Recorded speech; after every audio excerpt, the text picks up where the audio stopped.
একটা সামান্য ব্যাপার, থাক না, ছেড়ে দাও না। তোমাকে তো আমি বলেছি প্রতীক্ষা, আমার দিদির ব্যাপারটা বোঝো, আমার দিদির কথাগুলো ওভাবে নিও না। দিদি তো অত বুঝে কথা বলে না। যাক, তাহলে বিয়েটা হচ্ছে, তাই তো মা? কারণ তোমার বড় বৌমা তো বলে দিয়েছে, আর একমাত্র তোমার বড় বৌমা যা বলবে তুমি তো তাই শুনবে, মন্ত্রমুগ্ধের মতো। আর সে যখন বলেই দিয়েছে তাহলে তো। তুই আবার খুঁচিয়ে কথা বলছিস কেন? বৌমা তো ভালো কথাই বলেছে। কোথায় সেটা প্রশংসা কর, তা না আবার শুরু করেছিস মন্ত্রমুগ্ধের কথা বলছিস। তোর স্বভাব না গেল না এখন। কি আর করবো বলো কাকিমা, স্বভাব তো আর বদলানো যায় না। আর বিশেষ করে এই বয়সে এসে, যে মা প্রতীক্ষা বলতে অজ্ঞান ছিল, যেই প্রতীক্ষা ছিল মায়ের দু চোখের মণি, সেই প্রতীক্ষা এখন মায়ের চোখের বালি হয়ে গেছে। প্রতীক্ষা তো মাঝে মাঝেই আমার কাছে কান্নাকাটি করে বলে যে তোমাদের বাড়িতে না আমার আর যেতে ইচ্ছে করে। মা তো আজকাল ভালো করে ওর সঙ্গে কথাও বলেন। তো সেই মেয়ে বিয়ের পর এই বাড়িতে এসে মন টিকিয়ে কি করে থাকবে তুমি আমায় বলো তো? বলি ও কি কথা, বারবার এক কথা বলছো কেন? হ্যাঁ, আমি তো কাউকে মাথার দিব্যি দেইনি যে এখানেই থাকতে হবে। যা থাকার ইচ্ছে হবে সে থাকবে, যে থাকার ইচ্ছে হবে না সে চলে যাবে, অন্য কোথাও গিয়ে থাকবে। আমি তো কাউকে থাকতে বলছি না। চোখের বালি, চোখের বালি হয়েছে, চোখের বালি হয়েছে। আরে চোখের মনি ছিল যখন তখন কারণ ছিল, এখন চোখের বালি যখন হয়েছে তার কারণ খুঁজবার করো। না না মা, আমি কিন্তু তোমায় সেটাই বলছি যে তুমি খোলা চোখে ব্যাপারগুলোকে দেখো। কারুর কথায় কিন্তু তুমি চালিত হও না। কার কথায় চালিত হয় তোমার মা? কারুর কথাতেই যাতে চালিত না হয় আমি মাকে সেটাই বলছি, এমনকি আমার কথাতেও না। মার যা বিচার বিবেচনা সেই অনুযায়ী যেন মা চলে। বলি বৌমা, পরাগ কোথায় গেছে জানো? রোজ তো এই সন্ধে হতে না হতে বাড়ি ফিরে আসে, আজ তো এখনো এলো নেই, গেছে কোথায়? মা তুমি তো জানো তোমার ছেলের সাথে আমার ঠিক কতটা কথা হয়। আমার তো জানার কথা নয় বলো, তুমি তো সবটাই জানো, সবটাই বোঝো। হ্যাঁ, আমি কি করে বলি বলো তো এতক্ষণ কোথায় আছে? তবে হ্যাঁ, আমি ওর কাছে কিছু টাকা ডিমান্ড করেছি। হতে পারে ও হয়তো সেই টাকা জোগাড় করার চেষ্টা করছে, কিন্তু আমার মনে হয় না সেই টাকা জোগাড় করার জন্য ওর ছোটাছুটি করার দরকার, কারণ সেইটুকু টাকা ওর কাছে আছে। থাকলে কি সব টাকা উজাড় করে দিয়ে দেবে? ভবিষ্যৎ বলে কিচ্ছু নেই। আচ্ছা, তোমাদেরই তো ভবিষ্যৎ। আগে বর্তমানটা সামলাক তোমার দাদা, তারপর তো ভবিষ্যতের কথা ভাববে। বলি টাকাটা কিসের গো বৌমা? বলো না, বলো বলো, একটু বলো। হ্যাঁ মা, বলবো। আমি আসলে ওর কাছে 5 লাখ টাকা চেয়েছি।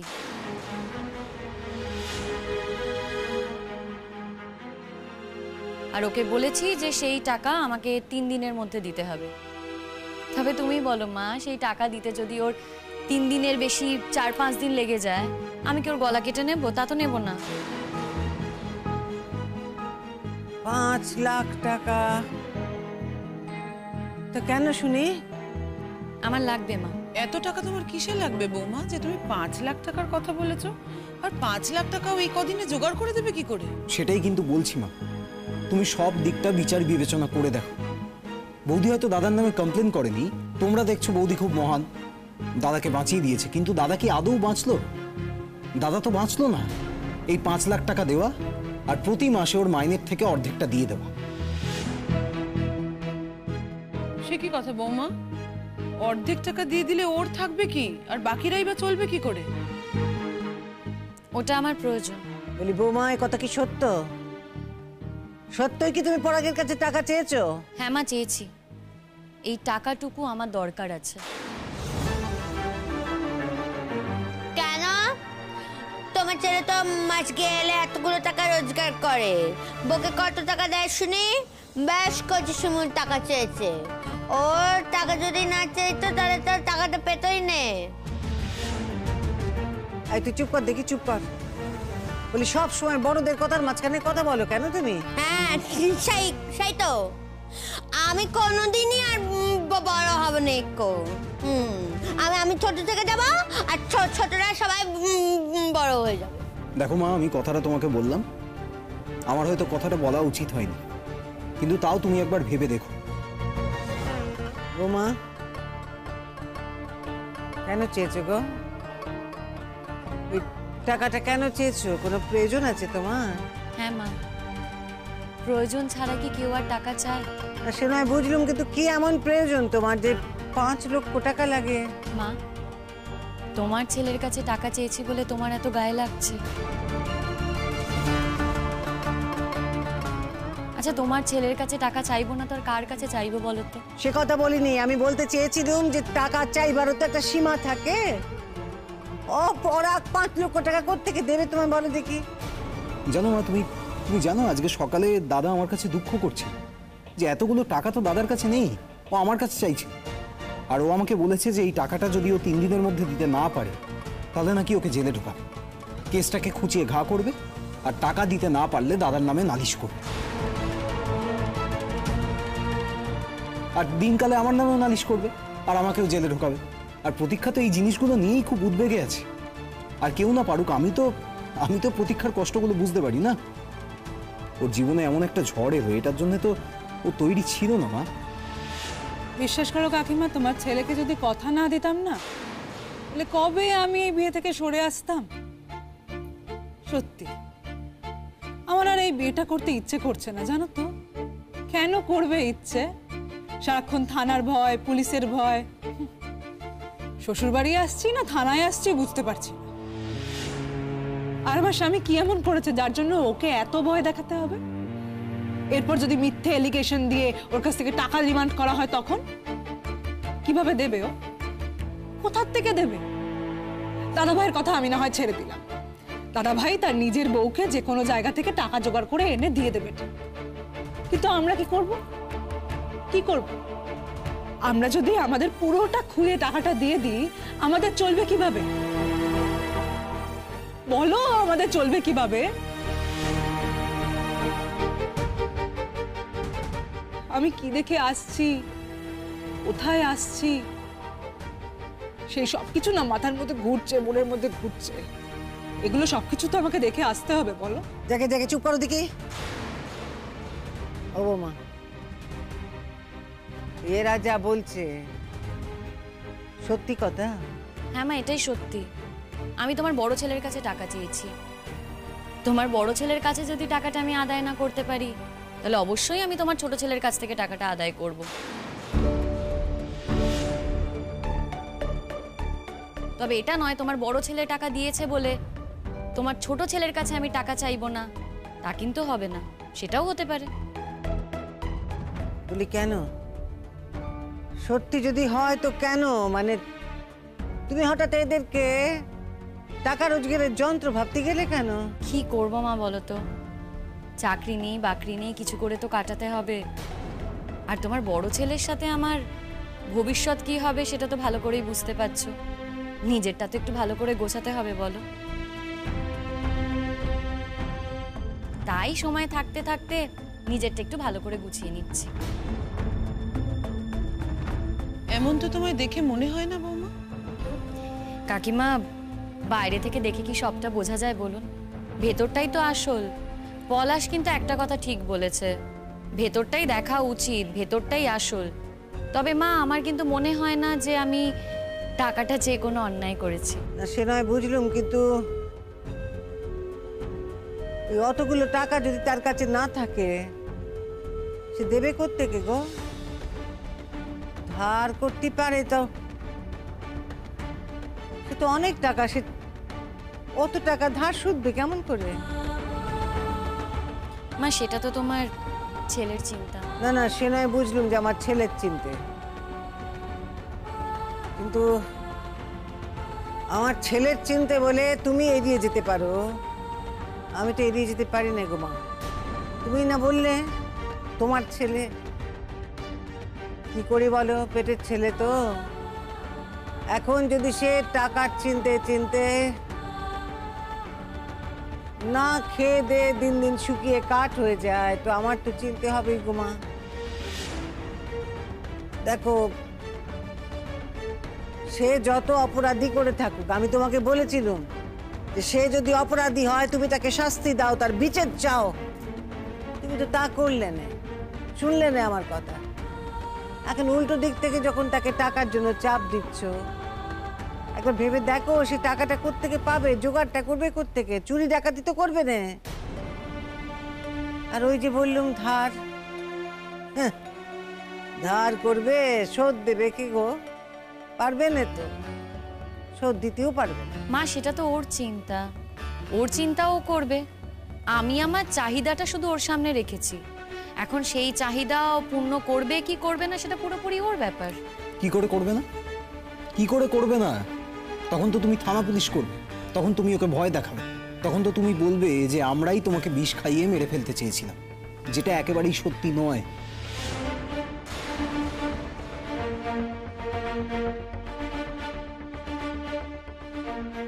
দেখো এই ব্যাপারে না দরবার করে কোনো লাভ হবে না। আমি কারোর কথাই শুনবো না। আমি নিজে যেটা ঠিক করেছি আমি সেটাই করব।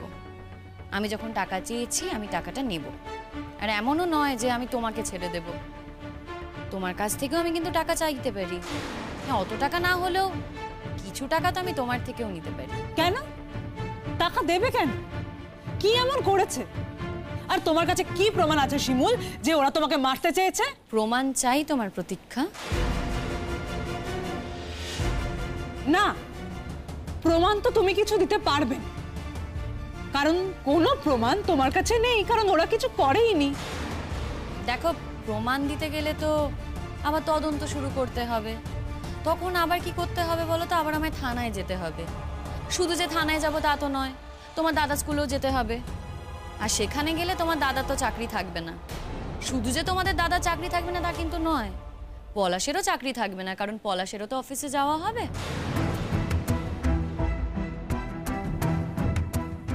সেই কারণেই চাইছিলাম নিজেদের মধ্যেই মিটিয়ে নিতে। জাগে জাগে ওদের কথা ছাড়ো, কিন্তু তুমি যে কথা বলছো সেটা তো কোনো উপায় নয় গো বৌমা। তুমি কি আর ওদের চাকরি ছাড়াতে চাও? কেননা তুমিই তো বলেছিলে যে ওদের যদি চাকরি চলে যায় তাহলে তো আমরা খেতে পাবো না মা। সেই জন্য তো ওইদিকে যেতে চাইছি না মা, শুধু টাকা নিয়েই ছেড়ে দিচ্ছি। আরে কি মুশকিল, এত টাকা দেবেটা কোত্থেকে? এ তো তোমার অবিবেচনা। তুমি এ কথাটা বলছো মা? হ্যাঁ গো মা, আমি বলছি অবিবেচনা নয়। 5 লাখ টাকা গো, সে কি মুখের কথা? কত মানুষ আছে পৃথিবীতে সারা জীবন চেষ্টা করেও 5 লাখ টাকা রোজগার করতে পারে না। আর তোমার স্বামী সে তো সামান্য একজন স্কুলের মাস্টার, সে 5 লাখ টাকা পাবে কোথায় শুনি? ওর কাছে এই টাকাটা আছে মা। বেশ বুঝলুম যে টাকা আছে, কিন্তু সে টাকা যদি কষ্ট করে জমিয়েও থাকে তো সেই টাকা কি এইভাবে সে খরচ করবে? আরে সত্যি কথা বলো তো দেখি বৌমা, টাকা পয়সা নেই, তুমি কি বাড়ি থেকে চলে যেতে চাও নাকি? সে কথা তো আমি ভাবিনি মা, আমি থেকে যেতেও পারি। ও মা, তুমি টাকা পয়সাও নেবে আবার এ বাড়িতে থেকেও যাবে, সেটা আবার হয় নাকি? আমার মনে হয় বৌদি ভাইয়ের এর পেছনে নিশ্চয়ই কোনো ভাবনা আছে যেটা আমাদের বলছে না। শোনো, তোমরা না এত সহজে বৌদি ভাইকে বুঝতে চেষ্টা করো না। হ্যাঁ, বৌদি ভাই কিন্তু একদম অন্যরকম। শোন তুতুল, তুই অনেক ছোট, তুই তো সেরকম রোজগারপাতি কিছু করিস না, তাই তুই বুঝবি না। টাকা পয়সা রোজগারের দায়িত্ব যাদের নিতে হয় তারাই বোঝে এই টাকা পয়সার কি মর্ম। তবে তোমার কথাটা কিন্তু আমি মানতে পারলাম না বৌমা, উচিত হয়নি গো, তোমার উচিত হয়নি। বলি ও কি কথা, পরাগকে টাকার জন্য এভাবে চাপ দেওয়াটা তোমার উচিত হয়নি। তুমি কি কথাগুলো ভেবে বলছো মা? হ্যাঁ ভেবে বলছি তো, 100 বার ভেবে বলছি গো মা। দেখো তারা অন্যায় করেছে এই কথা ভেবে তুমি যদি তাদের পুলিশের কাছে দিতে চাইতে, তাদের শাস্তি দিতে চাইতে, বিচার চাইতে, আমি তো বললাম, তাইলে আমার কোনো আপত্তি ছিল না। কিন্তু তুমি তা না করে হঠাৎ টাকার জন্য তাদের নাকে দড়ি দিয়ে ঘোরাবে, এ কথা আমি তোমার কাছ থেকে কিছুতেই মানতে পারছি না। আর এই ছেলে তো আবার বলছে সে নাকি বিয়ে থা করে সংসারী হবে। এদিকে তুমি বলছো যে বড় ছেলের কাছে শুধু টাকা নিয়েছো বা নেবে, তা নয়, তুমি নাকি ওর থেকেও টাকা নিতে চাও। তো এ কত টাকা রোজগার করে গো? তোমাকে টাকা দিতে গেলে বিয়ে করবে কি করে, বাঁচে কি করে? তাহলে তুমিই বলো কাকিমা, আর আনন্দ থাকে এই বিয়েতে? আর এই বিয়েটা করতে ইচ্ছে করে? উৎসব করে আনন্দ করে সারাক্ষণ যদি কেউ থ্রেট দেয়। থ্রেট তো আমি দিইনি, যা করব সেটাই বলেছি, স্ট্রেট অ্যান্ড সিম্পল। দাঁড়াও, আগে তোমাদের দাদা ভাইয়ের কাছ থেকে টাকাটা আদায় করি, তারপর না হয় পরেরটা ভাববো।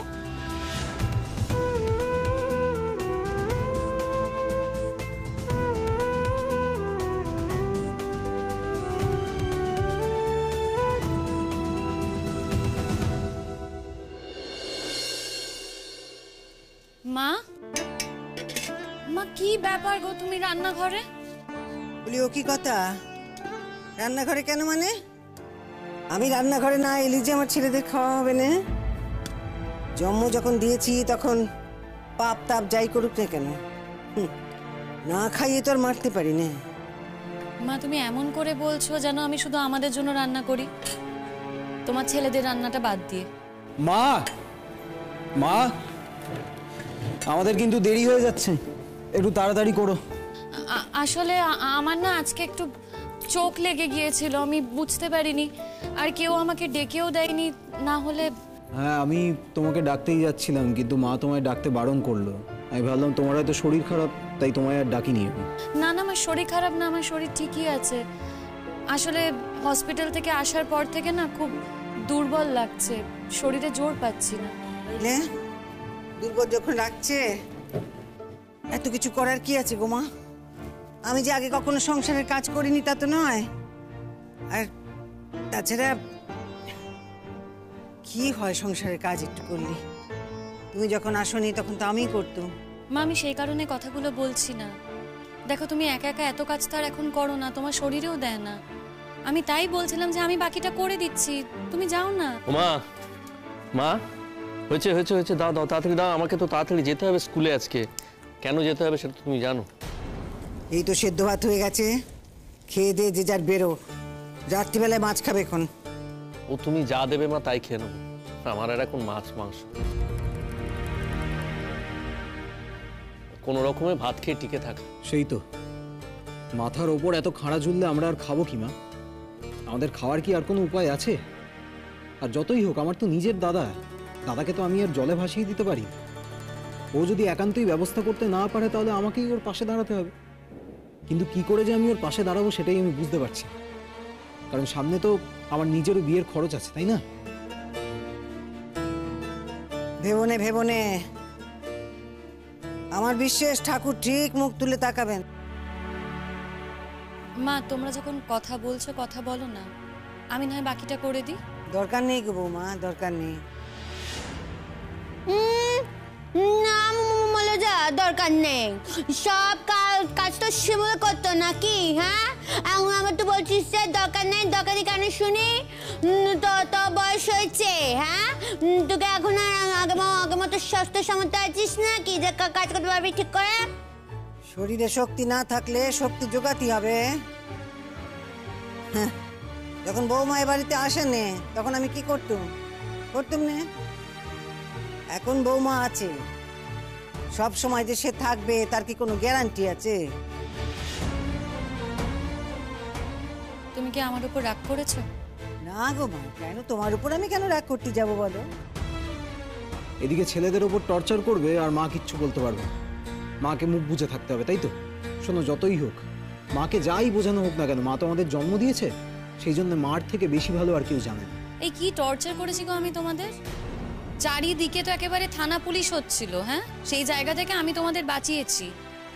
খুব গায়ে জ্বালা ধরছে না টাকা চেয়েছি বলে?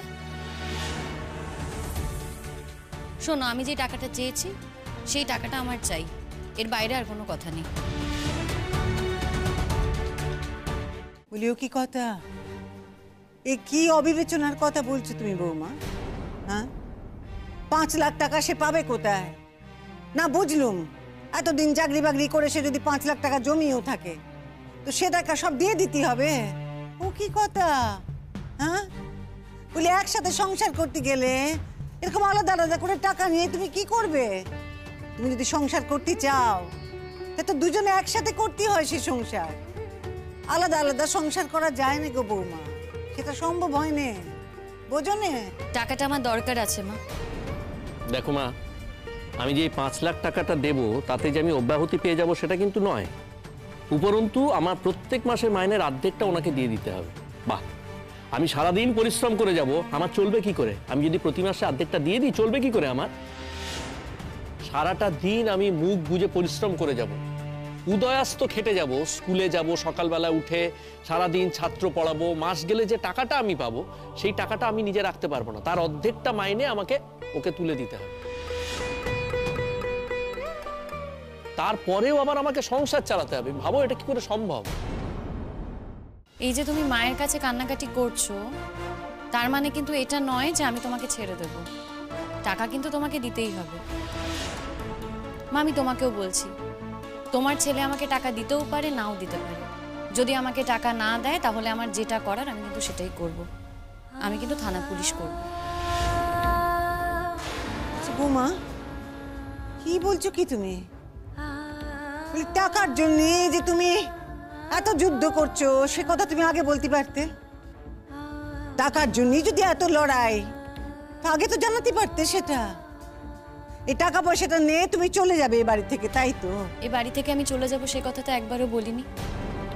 আমি এই বাড়িতে থেকে যেতেও পারি। আর মা, তুমিই তো আমাকে একটা সময় বলেছো যে তোমার ছেলের সাথে থাকা যায় না।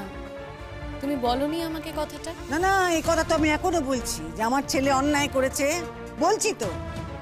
কিন্তু তুমি তো তাকে সংশোধন করার কোনো চেষ্টা করলে না, তাই না? তুমি তো তাকে সংশোধনটা করার চেষ্টা করবে। সংশোধন তোমার ছেলেকে এতদিনে তুমি করতে পেরেছিলে মা?